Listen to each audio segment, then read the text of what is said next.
और सरकारी इमारतों के लिए कोई और। तो ये मुझे लगता है कि बड़ी देर से हम जम्मू वाले साइलेंटली इसको ठीक जगह पे पहुंचाने का प्रयास कर रहे हैं। एलजी साहब तक मैंने पहले भी ये बात पहुंचाई, पर मुझे लगता है कि ब्यूरोक्रेसी में कुछ ताना बाना ऐसे लोगों का है जिनको बेसिक समझ तो नहीं है, लेकिन वो अपना आप जिंदा रखने के लिए इसको रोक के बैठे हुए हैं कि ये रहने दो जी इसको ठंडे बस्ते में। हमने एचएल साहब से रिक्वेस्ट की है कि आपसे निवेदन है, करोड़ों रुपए का गवर्नमेंट एक्सचेकर को लॉस हो रहा है। अगर ये जमीनों का सेल परचेज नहीं रोकी गई होती, आदान प्रदान हुआ होता, ये जमीनें आगे बिकनी थी, क्योंकि माल की जमीन है, सरकारी जमीन नहीं। मैं फिर कह रहा हूं, गैर मुमकिन खड्ड को ये जबरदस्ती इसलिए बताने का प्रयास करते हैं कि फर्ज नहीं करेगा कि इसका स्टेटस क्लियर नहीं है। भाई, इसका मालिक तुम हो कि नहीं हो? क्या सुरजीत सिंह जी इसके मालिक है कि नहीं है? क्या विनीत जी इसके मालिक है कि नहीं है? अश्विनी जी इसका फर्ज कटाने आए हैं। ये गैर मुमकिन खड्ड, भैया उसकी जदी पुश्ती जमीन है, उसके दादे परदादे से आगे चलती आई है। अब वो 10 कनाल का उन्होंने भाइयों में हिस्सा करना है, तुम बंटवारा भी नहीं करने दे रहे। उन्होंने बच्चों की पढ़ाई के लिए लोन लेना है, तुम लोन का फर्ज भी नहीं काटने दे रहे। तो ये कौन से मापदंड है? तो आज इसके लिए हमने ये तय किया कि आज एलजी एडमिनिस्ट्रेशन तक भाजपा कार्यालय से ये इस जनता की पुरजोर मांग को हम पहुंचाएंगे। ये एक मेमोरेंडम भी हम एलजी साहब तक पहुंचाएंगे कि गैर मुमकिन खड्ड आपने पिछले दिनों सांबा में इंडस्ट्रियल सेटअप के लिए कुछ एरिया, कुछ खसरे गैर मुमकिन खड्ड की दर से बाहर निकाल दिए। हम उसका वेलकम करते हैं। आपने इंडस्ट्री बनानी है, वो जमीनें जम्मू के लोगों को, अब चाहे कुछ बाहरी लोगों को भी मिलेंगी, सरकारी रेट पे मिलेंगी, हम उसका वेलकम करते हैं।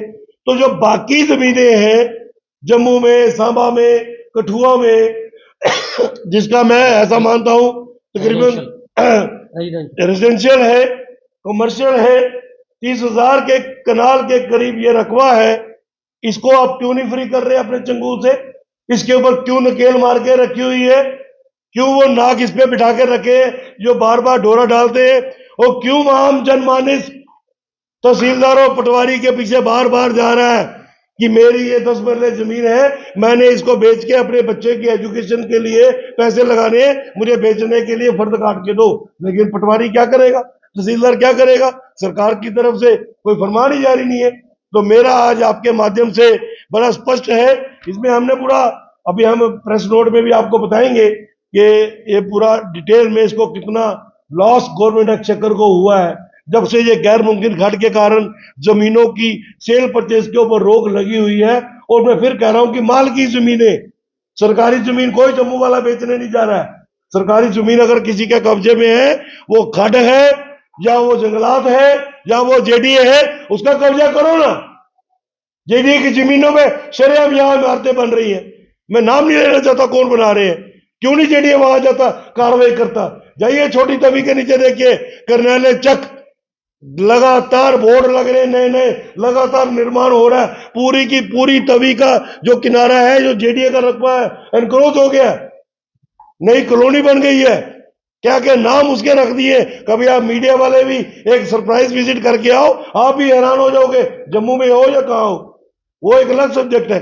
लेकिन ये गैर मुमकिन खड्ड को लेकर एलजी एडमिनिस्ट्रेशन से हमारी एक पुरजोर मांग है कि आप अपने ब्यूरोक्रेटिक सेटअप को बड़ी क्लियर डायरेक्शन दीजिए कि अब तक जो लोगों की माल की जमीनों के ऊपर गैर मुमकिन खड्ड का बदनुमा दाग लगाया है, उसको हटा दीजिए, ताकि लोग अपनी माल की जमीनों को अपनी इच्छा अनुसार इस्तेमाल कर सके।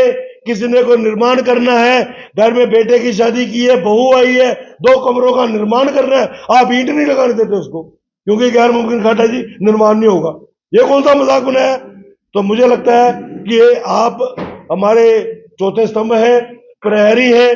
ठीक तरीके से इसको बात को अपने सोशल मीडिया के माध्यम से, प्रिंट और इलेक्ट्रॉनिक मीडिया के माध्यम से एलजी साहब तक पहुंचाएंगे।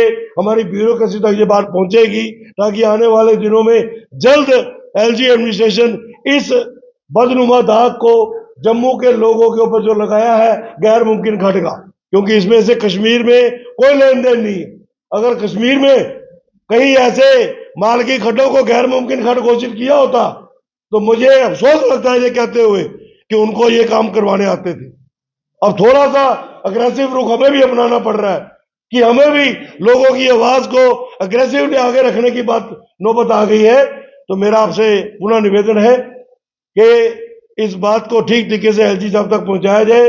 ये एलजी साहब, आपसे बहुत सी उम्मीदें हैं, आप केंद्र के यहाँ नुमाइंदे हैं, आपका एक बहुत बड़ा एक जिसे बोलते हैं कि सियासी कद है, आपको जनता की नब्ज का पता है कि जनता के दिल कैसे जीते जाते हैं। आप 3-3 बार के सांसद रहे हो, तो आप कैसे समझ सकते हो कि किसी गरीब की 7-8-10 मरले जमीन के जब कागज नहीं बन पाते होंगे तो उस पर कौन सा क्या स्थिति उसकी बनती होगी, वो कौन से खून के आंसू रोता होगा। उसको उससे बाहर निकालिए, उसको निजात दिलाइए और गैर मुमकिन खड वाला जो दाग हमारी जमीनों पर लगा है उसको हटाइए।